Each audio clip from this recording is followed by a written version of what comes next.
அன்பானவர்களே, இந்த நாளிலும் எசேக்கியேல் தீர்க்கதரிசன புத்தகம் 54 அதிகாரம் 7வது வசனம். இமைப்பொழுது உன்னை கைவிட்டேன், ஆனாலும் உருக்கமான இரக்கங்களால் உன்னை சேர்த்து கொள்வேன். ஆண்டு சொன்ன, இமைப்பொழுது நான் உன்னை கைவிட்டேன். ஆண்டு என்னை கைவிட்டாரா, ஆண்டு என்ன மறந்துட்டாரா அப்படின்னு சில சமயம் நாம் கேள்வி கேட்குறோம். ஆனால் பழைய ஏற்பாடு தீர்க்கதரிசன புத்தகத்தில் தான் சொல்லப்பட்டது, இமைப்பொழுது நான் உன்னை கைவிட்டேன்.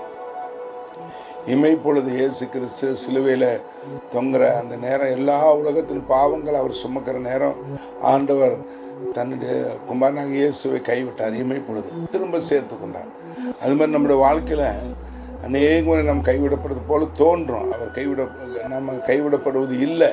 ஆனாலும் இமைப்பொழுது அப்படி ஒரு சூழ்நிலை வாழ்க்கையில் வரும்.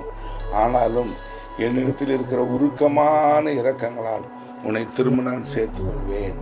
ஆண்டவரிடத்தில் திரளான கிருபையும் மீட்பும் இருக்கிறதுங்க. அவரை போல நம்ம நேசிக்க, அவரை போல இரக்கமுள்ளவர் உலகத்தில் ஒருவரும் இல்லைங்க. யாரும் இறங்க முடியாது. ஒரு முறை இறங்குவாங்க, 2 முறை இரக்கம் செய்வாங்க, ஆனால் எப்பொழுது இறங்க மாட்டாங்க. ஆனால் கர்த்தர் எப்பொழுது நமக்கு இரக்கம் செய்கிறவராக இருக்கிறார், தயவு செய்கிறவராக இருக்கிறார், உங்களுக்கு நன்மை செய்கிறவராக இருக்கிறார். உங்களை கைவிடவே மாட்டார். இப்பொழுது கைவிட்டது மாதிரி தெரியும், ஆனால் தமது மிகுந்த கிருபையினால் இரக்கங்கள் திரும்ப நம்மை சேர்த்து கொள்வாராம். அவரோடு சேர்த்து நம்மை கட்டி வைத்துக் கொள்வாராம். அவர் அன்பினால் நம்மை இணைத்துக் கொள்வார். நம்ம எந்த சூழ்நிலையும் கைவிடப்படுவதில்லை, எந்த சூழ்நிலையும் தேவனால் மறக்கப்படுவதில்லை, எந்த சூழ்நிலையும் நாம் மறுக்கப்படுவதும் இல்லை.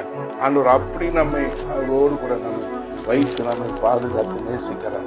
அவர் அன்பு முழுவதும் நமக்கு தான், அவருடைய இரக்கம் முழுவதும் நமக்கு தான், அவருடைய கிருபை முழுவதும் நமக்கு தான்.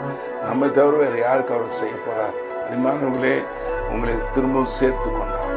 நீங்கள் கைவிடப்படுவதில்லை, நீங்கள் மறக்கப்படுவதில்லை. உங்களை திரும்ப சேர்த்து கொண்டு உங்களை ஆசீர்வதிக்கிற கர்த்தர் இன்றைக்கு உங்களோடு கூட பேசுகிறார். ஆகவே கவலைப்பட வேண்டாம். கர்த்தர் உங்களை மறக்க மாட்டார், கைவிட மாட்டார். அப்படி சூழலை மாறி வந்தாலும் உங்களை மிகுந்த இரக்கங்களால் சேர்த்து கொண்டு திரும்ப உங்களை ஆசீர்வதிப்பார்.